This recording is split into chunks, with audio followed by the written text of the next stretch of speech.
Okay, so let's talk about that feeling. You know the one, right? That sort of underlying weight. Like you're pushing through something heavy, even when, well, everything around you seems okay. Yeah, like you're wading through treacle sometimes. Exactly. And look, you're definitely not alone in that. So today we're diving into an idea that, well, it might just offer a new way to understand what's really going on there. We're exploring the whole concept of trauma. Yeah. And specifically, whether our usual understanding, thinking it's only about these huge catastrophic events might be a bit too limited. Right. And our source for this deep dive is a really insightful personal reflection.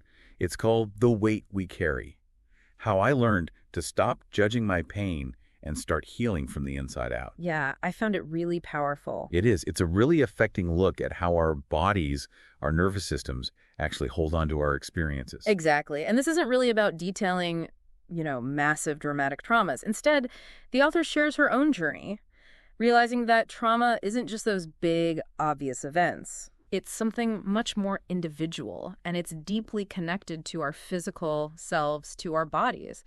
So our goal today is really to unpack this perspective, to understand how our nervous system plays this central role in carrying our life experiences. Even the ones we might dismiss. Totally. Even the ones we might not immediately think of as traumatic in that big T sense.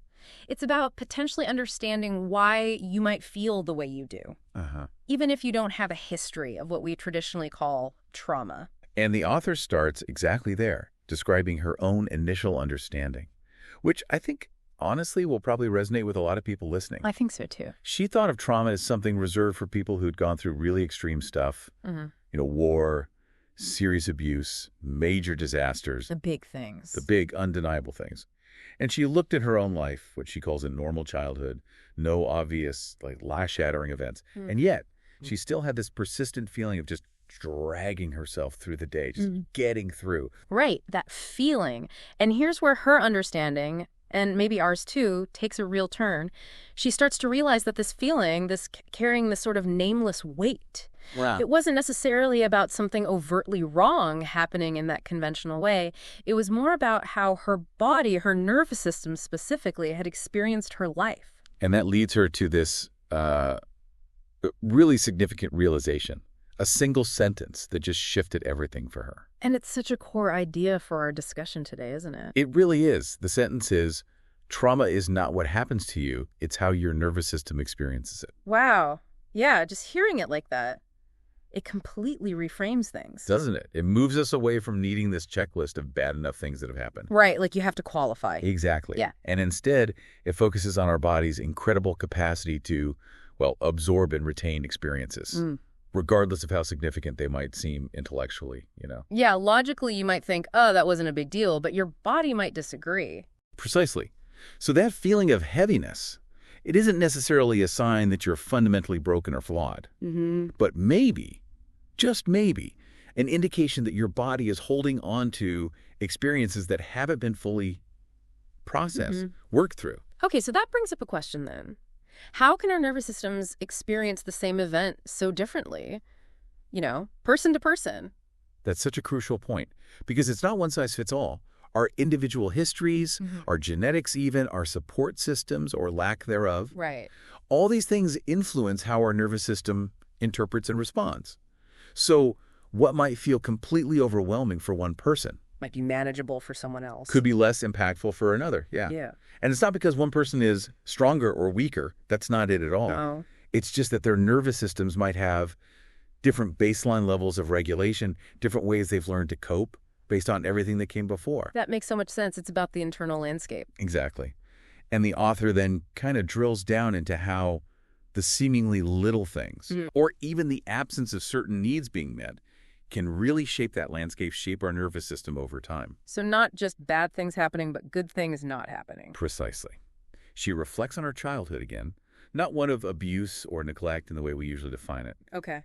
But one she describes as having an emotional void, like a subtle distance between her and her parents. That's subtle, but I can see how that would land. And this is such an important thing for people to consider, I think. Yeah. We often hunt for those big, obvious wounds, right? Yeah, the smoking gun. Exactly.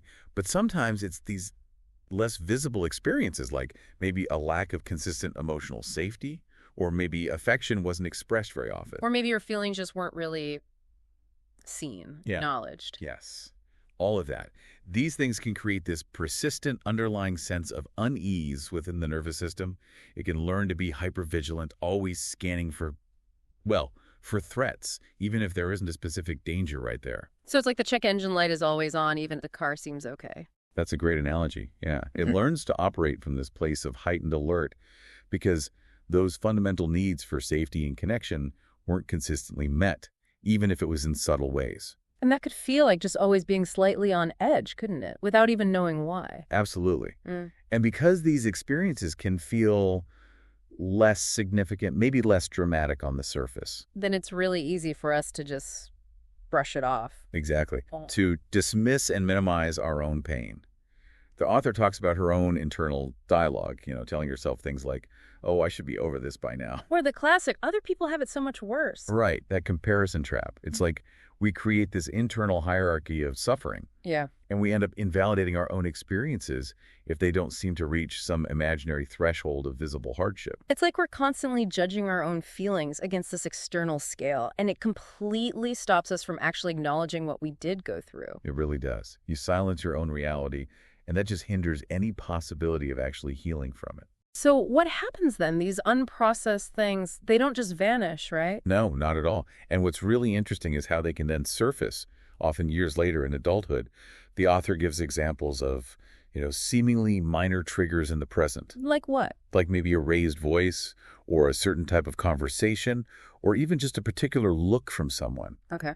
And it leads to these disproportionate reactions, physically, emotionally. She mentions her chest tightening up or feeling frozen during conversations or just these sudden waves of unexplained sadness. Wow. So it's like the body is literally remembering, even if the mind isn't consciously connecting the dots. That's exactly it. It's as if the body holds onto these old narratives, these old wounds, and re-experiences the feelings associated with them in the present moment, even if the current situation doesn't logically warrant such a strong reaction. It really connects back to that idea of the nervous system as this kind of subconscious archive. Yeah. The author uses the analogy of a filing cabinet, holding on to all these unresolved memories, these experiences, even the ones we don't consciously recall at all. Which explains that feeling maybe you've had, where you feel completely overwhelmed or panicked, even when, logically, everything is fine.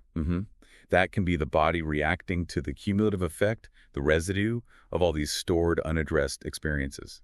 Okay, if these memories aren't consciously recalled, how on earth do you even begin to address them? How do you heal something you can't necessarily pinpoint? That is a really insightful question, and it's often not about excavating specific memories like a detective. Okay. More often, it's about noticing the patterns in your body's responses now. Ah, okay. So focusing on the present experience. Exactly. Things like chronic tension, maybe difficulty sleeping, digestive issues, or those seemingly out of proportion emotional reactions we talked about. The chest tightening, the freezing. Yes. Those can be the clues. Signals from your nervous system that it's holding on to something from the past. Healing, then, often involves learning to recognize these bodily signals. Paying attention. Paying attention, yeah. And gently, kindly exploring what might be underneath them rather than trying to force yourself to remember some specific event. So it's less about a neat timeline of events and more about these felt senses, these bodily feelings that get triggered now by things that somehow resonate with the past. Precisely. It's a more embodied approach. And it sounds like, based on that, healing isn't going to be a straight line. Oh, absolutely not. Yeah. The author really emphasizes this. Healing is often messy, Yeah. You'll have days where you feel like, okay, I'm making progress, and other days where it feels like you're right back where you started, or even taking steps backward. It can be so discouraging. It can feel discouraging, definitely. But the key is reframing those setbacks. They aren't failures. They're actually just part of the process, part of the territory. Okay. Healing is more about learning to recognize those triggers when they pop up and, crucially, responding to yourself with kindness and understanding in those moments. Instead of beating yourself up. Instead of judgment or frustration, yeah. Oh, here it is again. Yeah. Rather than, oh, why am I still dealing with this? That shift sounds really important. Which brings us to this idea of developing a completely new relationship with your own body, doesn't it? It really does. It's fundamental. Instead of getting frustrated or angry with your body's reactions, the anxiety, the tension, the sudden sadness, whatever it is. Which is easy to do. So easy. But the shift is towards learning to actually listen to those signals. Gently, curiously. Like, okay, body, what's going on? What might you be trying to tell me right now? Exactly. What kind of support or care might you need in this moment?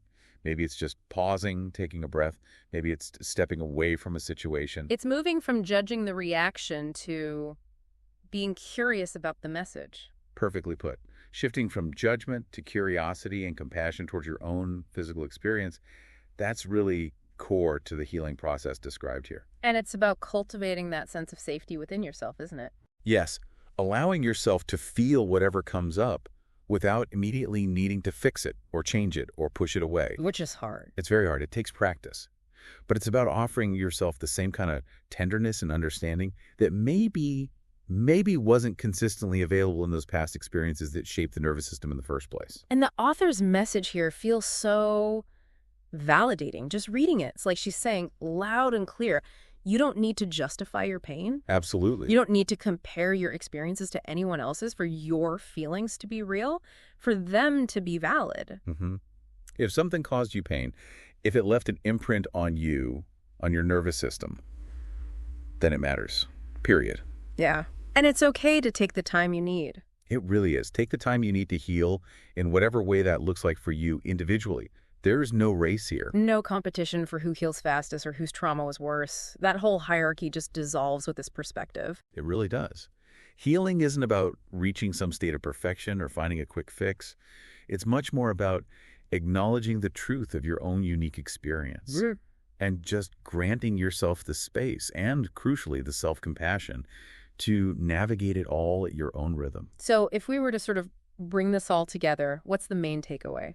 I think the core message we've really unpacked today is this broader understanding of trauma, right? Yeah. Recognizing it's not just defined by those huge, obvious events, but fundamentally by how our individual nervous systems experience and hold on to all of our life experiences. Including those seemingly small things, or even the things that were absent, the needs that weren't met. Exactly. And that the journey of healing, therefore, really involves shifting our perspective away from judgment. Towards curiosity. Towards curiosity, yes. Okay. Learning to listen to the wisdom of our own bodies and offering ourselves consistent compassion and understanding along the way. It feels like such a kinder way to approach ourselves. It does. And it really invites a moment of reflection, doesn't it, for you listening right now? Yeah. Maybe consider that unnamed weight, if you feel it, that you might be carrying. Could it be, just maybe, that your body is holding on to experiences in ways you haven't fully considered before? And perhaps just approaching those feelings, those sensations in your body with a little more curiosity, a little more gentle kindness. Yeah, that could be a really valuable first step. Just opening the door to understanding and beginning to gently tend to those deeper experiences.